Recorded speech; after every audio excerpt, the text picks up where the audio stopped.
Hello again. This is the last part of the Osamu Angst series. I hope you enjoy the final part. Also, I do not own any of the Haikyuu characters and this does not accurately represent the Haikyuu characters. After a short bus ride, Osamu had arrived near Akashi's house. Once off the bus, Osamu texted Akashi. In Akashi and Osamu's private chat. Hey, just got off the bus. Like 5 minutes away. Okay, I've prepared some clothes and a bath for you. I'm assuming since you ran away you needed clothes. It's fine if you don't. Thanks. I didn't bring anything with me so a change of clothes would be nice. Did you tell anyone you were coming? No. You should probably tell someone. You don't have to tell the place, just that you aren't going back tonight. IG. In Atsumu and Osamu's private chat. I'm not coming back tonight. I'm staying with a friend. Osamu. Where are you? Answer our messages. Please Samu. We are worried about you. Osamu went offline. Osamu looked up from his phone, as he realized he had arrived at his destination. Hey. Hey. Hey. Bakuto greeted, who had opened the door in excitement once he saw Osamu. Hello. Osamu Miaya. Of the Miaya twins. Yeah. That is me. Unfortunately. He mumbled his last statement as he noticed a black-haired boy appear behind Bakuto. Kiji Akashi. Yep. Come on in. Osamu nodded as he walked past Bakuto and into Akashi's house. So what brings one of the Miaya twins here? A lot. Mostly a fight with my brother, though. You don't have to talk about it if you don't want to. It's fine. I could at least tell you since I'm using your hospitality. Okay then, we'll listen. Osamu then proceeded to say everything that was on his mind. His fears, his worries, all the useless thoughts in his head. Akashi just sat there and nodded the whole time and Bakuto sometimes added his input into the situation. Once Osamu was done, he felt like some of the weight had been lifted off his shoulders. And then I ran away and texted you. That's a lot to think about. You're an overthinker like Akashi, aren't you? Osamu shrugged. He had never thought so hard about something before. Well, let me just say 2 things. First, deciding not to play volleyball is not the end of the world. I'm not playing after high school, but I know it is the best decision for me since I never wanted to go pro. Also, mine and Bakuto's relationship might change because of that, but we will work it out together. Yeah, we don't stress about it too much. If you can't make the relationship work with the changes, it wasn't strong enough to last a lifetime anyway. Bakuto grabbed Akashi's hand. That's right. Akashi smiled as he leaned into Bakuto. Osamu scrunched his nose in disgust as they started making heart eyes at each other. Should I go somewhere else? Oh, sorry. Let me continue. And second, I know this probably felt really good to tell someone about your feelings. But telling us is useless. We aren't the one causing these thoughts and making you uncertain. We can only offer advice, but that won't fix anything. You have to tell Atsumu and Suna how you feel or you really will get left behind. Osamu nodded solemnly. I know. I just don't want to lose them. Come on, bro. You won't lose the people you care about so easily. Try not to think about it while you're here. The bath is ready, so why don't you head upstairs, take a bath and take a nap? We'll wake you up for dinner. I prepared the guest bedroom for you. It's the one to the left of the bathroom. Okay.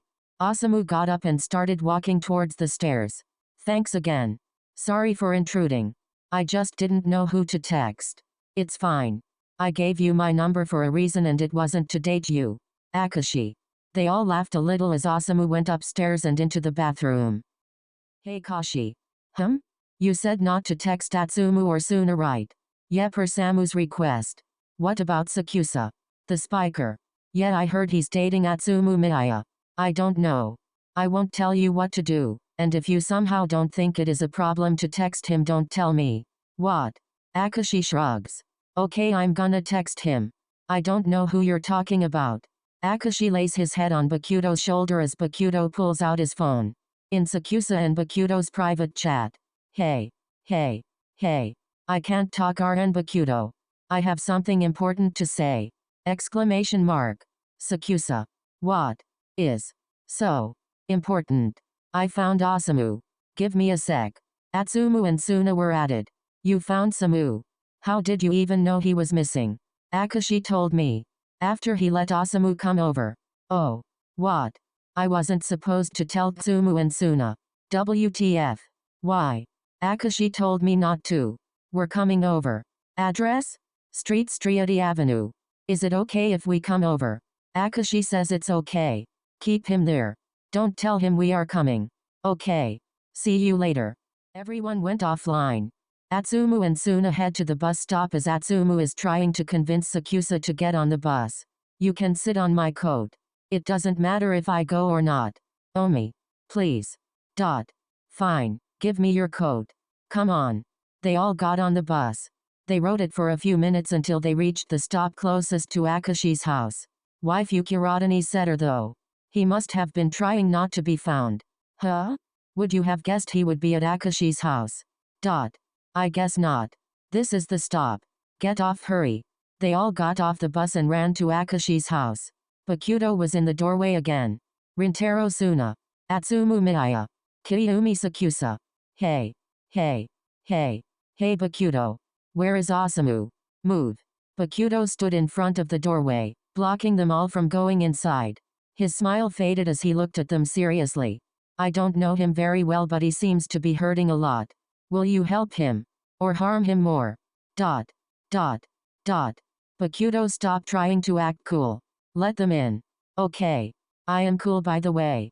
Bakuto barely stepped out of the way, as the three barged into the house. Awesome. Shush. He's sleeping. He said he hasn't been sleeping well recently. He said that before. So do you know what's wrong? Yes. He told me. Are you gonna tell us? No. It's not my place.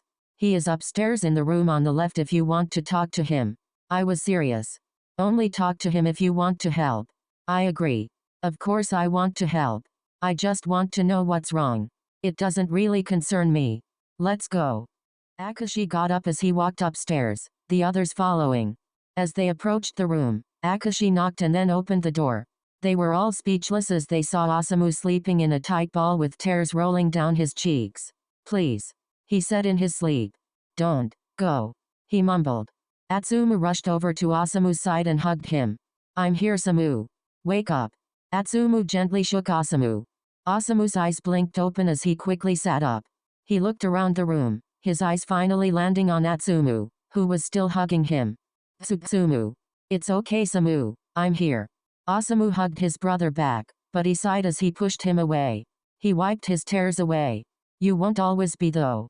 Especially since I won't be playing volleyball in college. Exclamation mark. Exclamation mark. Oh, is that what has been worrying you? More or less. More like what comes with it. Like what?